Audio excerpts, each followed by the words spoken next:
There are legends that reach us like light from distant stars, noble Templar travelers. Some are lost in the mists of forgetting, others cross centuries intact, carrying truths that the ancients understood better than we do. Today I'm telling you one of these stories, one of Japan's most ancient legends, known as the Bamboo Cutter and the Moon Princess.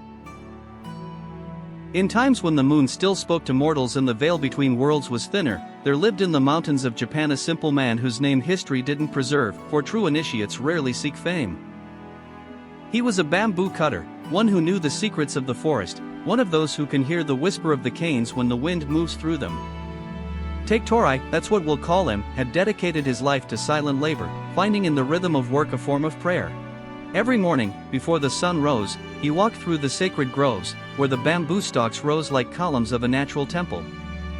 And it was on one of those mornings, when mist still danced between the leaves, that the extraordinary revealed itself in the ordinary.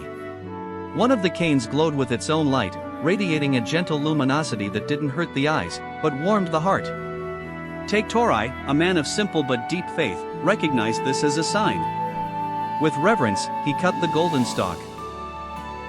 And there, in the hollow heart of the bamboo, rested a creature no larger than a man's thumb, a girl of indescribable beauty, wrapped in moonlight, as if she had been woven from the very dreams of the gods.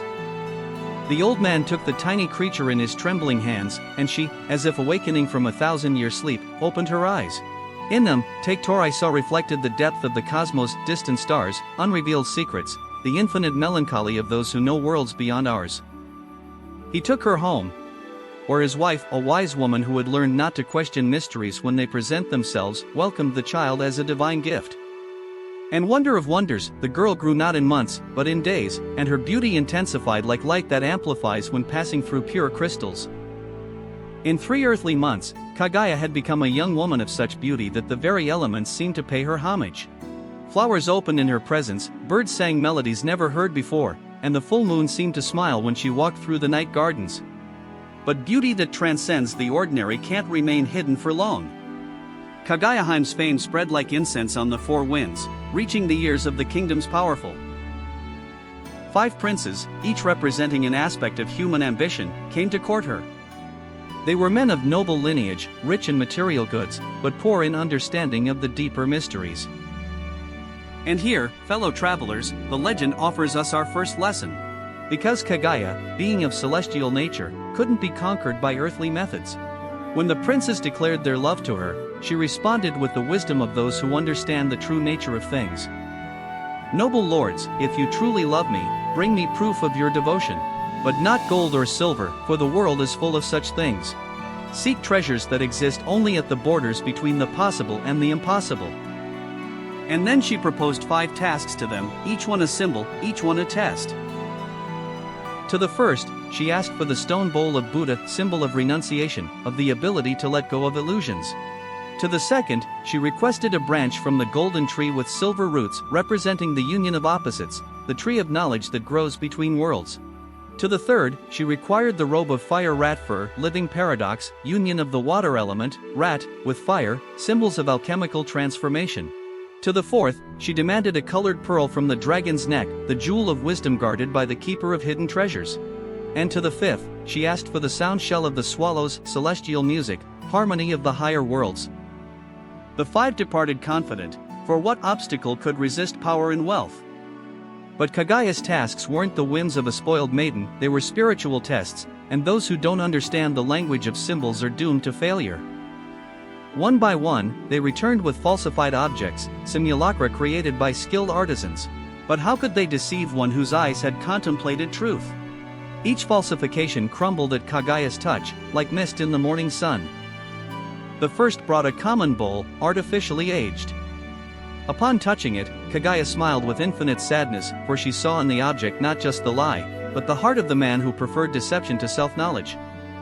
The second presented a golden branch, a masterpiece of goldsmithing. But when Kaguya lifted it to the moonlight, the false gold crumbled like ashes, revealing only common metal painted with illusions. So it was with all 5. Each had sought in the material world what could only be found through inner transformation. They departed humiliated, but perhaps, who knows, wiser. And here, friends, the legend reveals its deepest truth. Because Kaguya, having shown the futility of earthly desires, began to be overwhelmed by a melancholy that grew like shadow at dusk. On full moon nights, she was seen in the gardens, contemplating the sky with tears that seemed like liquid pearls. Her adoptive father, good Taketori, approached with a heavy heart, for he recognized in his daughter's eyes the gaze of those who belonged to other worlds. "My daughter," he would say, "what sadness is this that consumes you like a slow fire?" And Kaguya, with a voice that seemed like an echo of celestial music, would respond, "Beloved father, I am not of this world, though I have found true love in it. I came from the moon, from the palace of immortals, sent as punishment for faults that time has erased from memory. But the period of exile is approaching its end, and soon I must return to the realm from which I came." In these words, all truth was revealed like lightning that illuminates the night. Kaguya was not a mortal woman, but a lunar spirit, a celestial soul temporarily imprisoned in flesh. Her transcendent beauty, her wisdom, her ability to see through illusions. Everything now made sense. The old man Taketori, a simple man but with a pure heart, didn't rebel against destiny. He had learned, in his years of silence in the forest, that some gifts are granted to us not for possession, but for contemplation.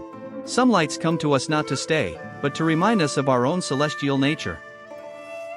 Then, he said with a choked voice, "We were blessed not with a daughter for all eternity, but with a vision of the divine in our humble dwelling. Let it be so, according to the will of the heavens." On the final night, when the moon rose full and silver over the mountains, the celestial emissaries came. They didn't arrive as mortals arrive, but like a dream that materializes, like music that becomes visible. Kaguya clothed herself in her lunar garments, and her beauty, which was already incomparable, became almost unbearable to behold. She radiated her own light, as if all the essence of moonlight concentrated in her form. She bid farewell to her earthly parents with infinite tenderness, leaving them as consolation a potion of immortality. Not so they would live forever, but so they would understand that true love transcends the boundaries of death. And she ascended to the heavens, carried by luminous clouds, while all the earth bathed in silver light. Taketori and his wife remained in the garden until dawn, looking at the moon that now seemed different to them, no longer distant, but intimate, for they personally knew one of its princesses. And so, my fellow travelers, this ancient legend whispers truths that we've forgotten in our modern world. Kaguya represents the divine soul temporarily exiled in matter, experiencing earthly life but never losing its celestial nature. For this is the final truth that the legend teaches us: we are not human beings seeking spiritual experiences, but spiritual beings living a temporary human experience. And like Kaguya, we all carry within us the nostalgia of the infinite, the longing for the celestial home from which we came and to which, inevitably, we will return. So tells the legend, so teaches the tradition, so whispers the wisdom of the ancients to those who have ears to hear. Hit that like button, subscribe to the channel for more stories that illuminate the soul, and ring that notification bell so you won't miss our next journeys to the heart of myths. Share in the comments, which insight from this story resonated most deeply with you. See you on the next journey. Bye.